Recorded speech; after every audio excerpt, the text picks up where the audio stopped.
গুরুদেব পরম ব্রহ্ম তস্মৈ জগজ্জননী লক্ষ্মী মাতা চরণে আমার শতকোটি প্রণাম। পরম পূজ্যপাদ শ্রী বরদার আতুল চরণে আমার শতকোটি প্রণাম। আচার্য দেবের আতুল চরণে আমার শতকোটি প্রণাম। পরিবারের সবার আতুল চরণে আমার শতকোটি প্রণাম। এখানে উপস্থিত আমার বড় জ্যেষ্ঠ এবং ছোট সবাইকে আমার আনন্দিত জয়গুরু।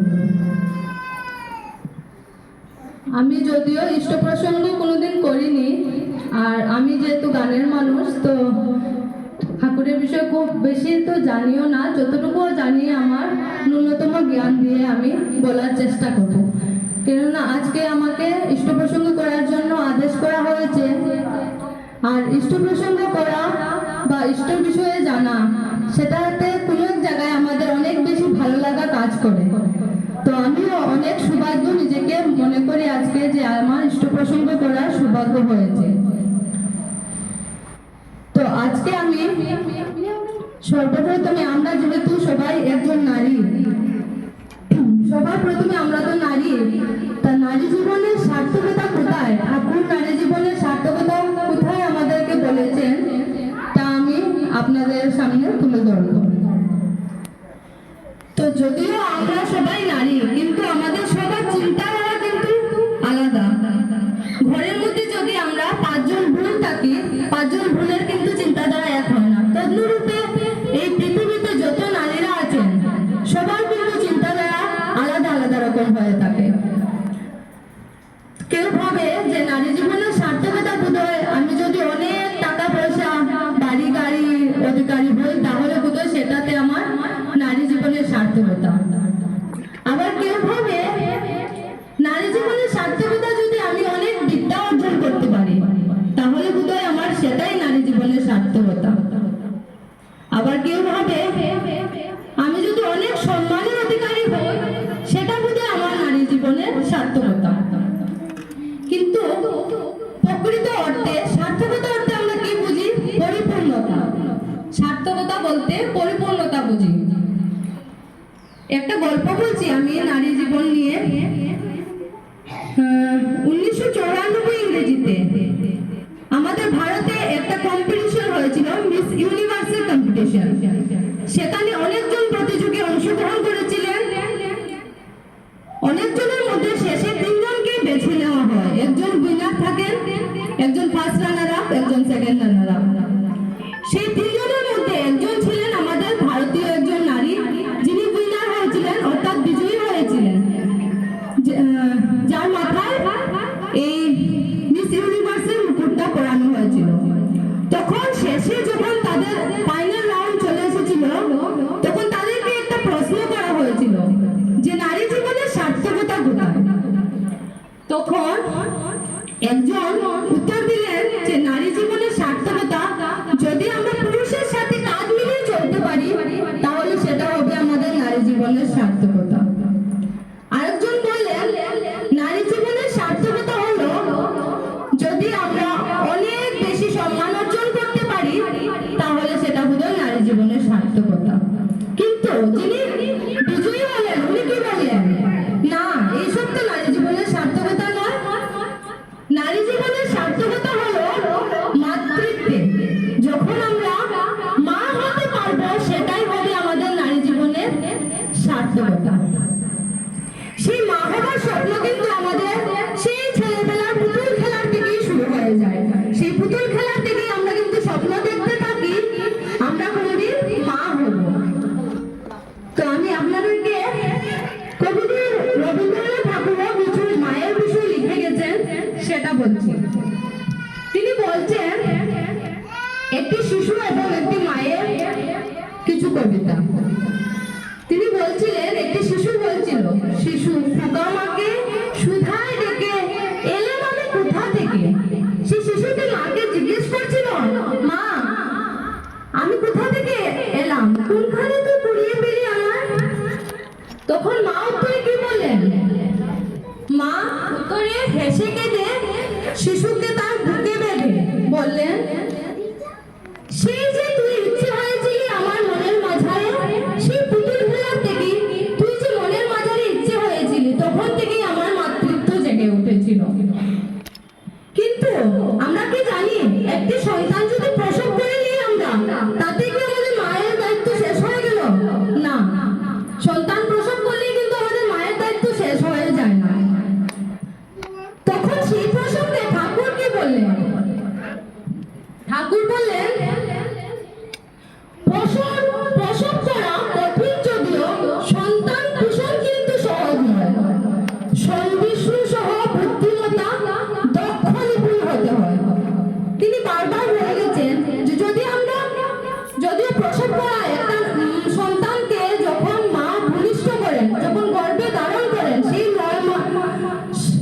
10 মাস 10 দিন গর্ভে ধারণ করেন, সেটা কিন্তু অত্যন্ত কঠিন ব্যাপার।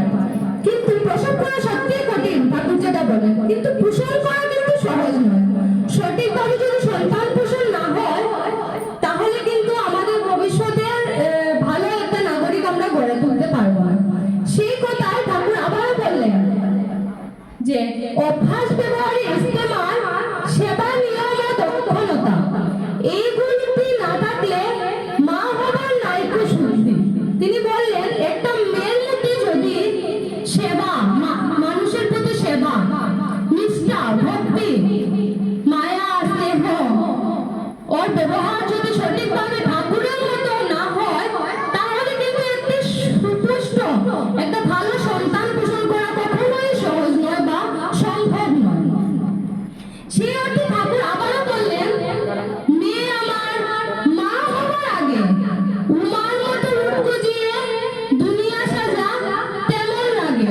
তো ঠাকুর বারবার বললেন যে আমাদের কার মতো হতে, মা উমার মতো। উমা বলতে আমরা বুঝি যে মা লক্ষ্মী যিনি, উমা যিনি, দেবী যিনি, উনার মতো হতে। তো আমরা তো কখনো কেউই তো দেবীকে দেখিনি, কোনো দেবী দেবতাকে আমরা দেখতে পারিনি, কিন্তু আমরা এই কলিযুগে কাকে পেয়েছি? পুরুষোত্তম এবং উনার লীলাসঙ্গিনী মা বড়মাকে।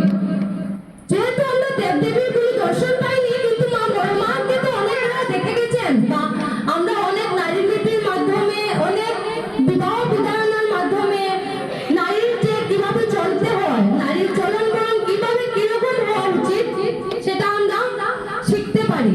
তো সব মায়েদের কাছে এটাই অনুরোধ থাকবে যে প্রতিদিন আমরা অন্তত একটা পৃষ্ঠা করেও যেন নারীর নীতি পড়ে ঠাকুর কিভাবে নারীর চলাটা প্রয়োজন বলে গেছেন, সেটা যেন আমরা ঠিকভাবে পালন করতে পারি। তো ঠাকুর আরেকটা কথা বলে গেছেন যে মাতৃত্ব তখনই আসবে যখন একটি মেয়ে শিক্ষা, দীক্ষা এবং বিবাহ, এই তিনটি জিনিস যদি সঠিকভাবে হয়, তখনই কিন্তু সঠিক একজন মাতৃ হয়ে ওঠা সম্ভব। তো শিক্ষা দীক্ষা বিবাহের বিষয়ে ঠাকুর কি বলে গেছেন, আমি অল্প কিছু আপনাদের সামনে বলছি। ঠাকুর বলেছেন, সদ্গুরু শরণাপন্ন হও, সৎ নাম মনন করো এবং সৎসঙ্গের আশ্রয় গ্রহণ করো। শিক্ষা বিষয়ে ঠাকুর কি বলে গেছেন?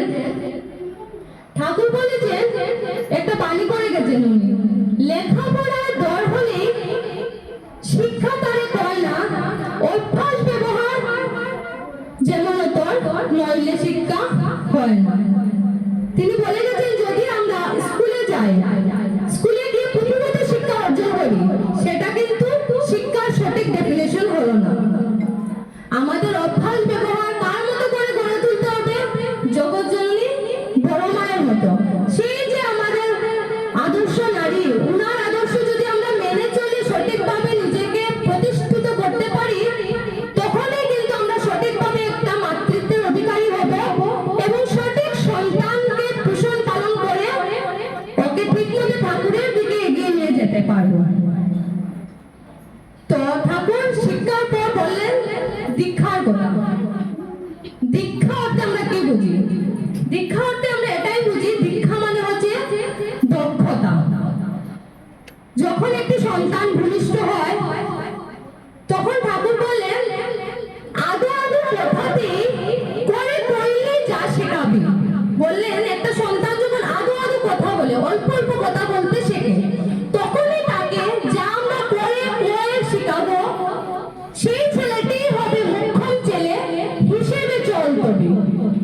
তো ঠাকুর বারবার বলে গেছেন, যখন একটি সন্তান আদো আদো কথা বলবে, তখনই ওকে করে শেখাতে। তখন আমরা মারা যা শেখাবো একটি সন্তানকে, সেটি কিন্তু মুখ্যম ছেলে হবে এবং সেটি ঠাকুরের সন্তান হবে। ঠাকুরের কথা কিভাবে ছিল, ঠাকুরের চলন বলন কিভাবে ছিল, একটি মেয়ে জন্ম নিলে মায়ের জগৎজননী লক্ষ্মীমাতা বড় মায়ের কিভাবে চলন ছিল, তাকে তখন থেকেই সেটা শেখাতে হবে। বড় মা যে আমাদের আদর্শ, তার মধ্যে তখন থেকে সেটা গজিয়ে দিতে হবে, তখনই কিন্তু একটা সঠিক মেয়ে জন্ম নেবে বা সঠিক মেয়েটা নারী বড় মায়ের আদর্শ পালন করে ঠাকুরের মতো হয়ে উঠতে পারবে। তারপর যখন দীক্ষা মানে আমরা সঠিকভাবে বুঝি যে ঠাকুরের সাথে সংযোগ স্থাপন করা। তো আমি একটা কথাই বুঝি, দীক্ষা মানে একটা ইনস্টলমেন্ট অফ সফটওয়্যার। যেভাবে সফটওয়্যারের মধ্যে যদি আমরা কিছু ইনস্টল করে নিই, তার থেকে কিন্তু যদি আমরা সেই জিনিসটাকে ডিলিট না করা পর্যন্ত সেটা কিন্তু সেটা থেকে ডিলিট হয় না, সেটা সেই সফটওয়্যারের মধ্যেই থেকে যায়। ঠিক তদ্রূপে একটি মা যখন একটি সন্তানকে ঠাকুরের দীক্ষায় দীক্ষিত করে, ঠাকুরও কিন্তু সেই সফটওয়্যারের মতোই আমাদের মধ্যে ইনস্টল করে যান। সেই যে তিনি ইনস্টল করে গেলেন, তা থেকে কিন্তু আর বেরোবার কোনো উপায় নেই। তখন আমরা সেই সন্তানকে যেহেতু ঠাকুরের দীক্ষায় দীক্ষিত করলাম, সেই সন্তানের ভালো মন্দ কি হবে কি না সবটার দায়িত্ব কিন্তু ঠাকুর নিয়ে নেন। তিনি তো পুরোভাবে আমাদের মধ্যে ইনস্টল হয়ে গেলেন। তাই প্রত্যেক মায়ের কর্তব্য যে একটি সন্তান জন্ম হওয়ার পরে যখন তার 12 বছর হওয়ার সাথে সাথে তাকে ঠাকুরের শরণাপন্ন করা। কেননা আমরা যখন যাজন করতে যাই, তখন আমরা অনেক জায়গাতে দেখি যে মায়েরা বলে থাকেন আমার মেয়েকে এখন দীক্ষা দেওয়া হবে না, আমার মেয়ের যখন বিয়ে হবে তখন ওকে দীক্ষা দেব। কিন্তু সেটা কিন্তু ঠিক ডিসিশন হলো না। সঠিক ডিসিশন সেটাই যে ঠিক সময়ে ঠাকুরের শরণাপন্ন করা, ঠাকুরকে সেই মেয়েটার মধ্যে ইনস্টল করা, তখন ঠাকুরই সেই মেয়েটাকে ঠাকুরের মনের মতো করে গড়ে তুলবে। তারপর শিক্ষা দীক্ষার পর ঠাকুর বলেন বিবাহ বিধারণার কথা। একটা মেয়ের যদি শিক্ষা দীক্ষার পর সঠিকভাবে ঠাকুরের নিয়ম মেনে বিয়ে না হয়, তাহলে কিন্তু সেই মেয়েটার জীবনে বা মেয়েটার গর্ভে সুসন্তান জন্ম নিতে পারবে না। তো ঠাকুর বিবাহের বিষয় বলে গেছেন, একটা বাণী করে গেছেন, উন্নয়ন সুপ্রজনন এই তো বিয়ের মূল, যেমন তেমন বিয়ে করে করিস নে তো ভুল। বারবার বলে গেছেন যে একটা উন্নয়ন এবং সুপ্রজনন, সঠিক একটা সুসন্তান জন্ম দেওয়ার জন্য আমাদের ঠাকুরের নিয়ম মেনে বিয়ে করতে হবে। তো ঠাকুর বারবার বলে গেছেন অনুরূপ বিবাহের কথা। যেভাবে আমরা জানি যে একটা মোবাইলে যেরকম টাইপ সি টাইপ বি এইভাবে মোবাইল হয়ে থাকে, সেই টাইপ বি মোবাইলে কি টাইপ সি চার্জার লাগবে? কখনোই তো সম্ভব নয়। টাইপ সি মোবাইলে সি চার্জারই লাগাতে হবে। ঠিক তদ্রূপে বিবাহের সাথে ঠাকুর কি বলে গেছেন, সমবর্ণ সমগোত্রী বিবাহ করতে হয়। এখন যদি আমরা সঠিক সমবর্ণের বিবাহ না করলাম, ঠিক যেভাবে টাইপ বি মোবাইলের মধ্যে টাইপ সি চার্জারটা ফিটিং হবে না, ঠিক তদ্রূপে অন্য বর্ণের সাথে যদি আমি বিয়ে করি, বিবাহ করি, সেটা কিন্তু সঠিক বিয়ে হবে না। তাই ঠাকুর বারবার বলে গেছেন শিক্ষা দীক্ষা বিবাহ সঠিকভাবে দেওয়ার কথা। যদি শিক্ষা দীক্ষা এবং বিবাহ একটি মেয়ের সঠিকভাবে হয়, তাহলে তার গর্ভ থেকে সুসন্তান আসাটা নিশ্চিত। আমরা এই যুগে ঠিকভাবে আমরা সন্তান পরিপালিত করতে পারি না বলে এই যুগের সন্তানরা সঠিকভাবে ঠাকুরের হয়ে উঠতে পারেনি। আগে আমরা দেখতে পাই মহাপুরুষেরা জন্মগ্রহণ করেছেন অনেক মায়েদের গর্ভে থেকে। এখন কি আর শোনা যায় এভাবে মহাপুরুষ জন্মগ্রহণ করতে? কেন শোনা যায় না? আমরা সঠিকভাবে মাতৃত্ব কি জিনিস বা কিভাবে সন্তান পালন পোষণ করতে হবে সেটা আমরা সঠিকভাবে বুঝে উঠতে পারি না। সেই জন্য আমরা সঠিক সুসন্তানের জন্ম হতে পারি না। তো আমি সবার কাছে এটাই প্রার্থনা রাখবো যে ঠাকুরের কথা মেনে যেন আমরা সুসন্তান জন্ম দিই। সুসন্তান জন্ম দেওয়ার আগে যেন আমরা শিক্ষা, তার মাতৃত্ব কিভাবে আমাদের গড়ে উঠতে হবে, আমরা যেন ঠাকুরের চালচলন, মা বড় মা চালচলন মেনে চলি, তখনই আমাদের গর্ভে সুসন্তান জন্মগ্রহণ করবে। তো আমি আর আমার আলোচনা দীর্ঘায়ু করছি না। অনেক সময় বলে দিচ্ছি, আমি যেহেতু একজন ছোট মানুষ, আমি অনেক ভুল ত্রুটি বলতে পারি। যদি আমার ভুল ত্রুটি হয়ে থাকে আমাকে মার্জনা করবেন। তো আবার আমি আমার সবাই ছোট বড় সবাইকে শ্রদ্ধা প্রীতি এবং ভালোবাসা জানাই এবং সবার জীবন যেন ইষ্টময় হয়ে উঠুক, সবার মঙ্গল কামনা করে সবাইকে আনন্দিত জয়গুরু জানিয়ে আমার ইষ্ট প্রসঙ্গ এখানেই শেষ করলাম।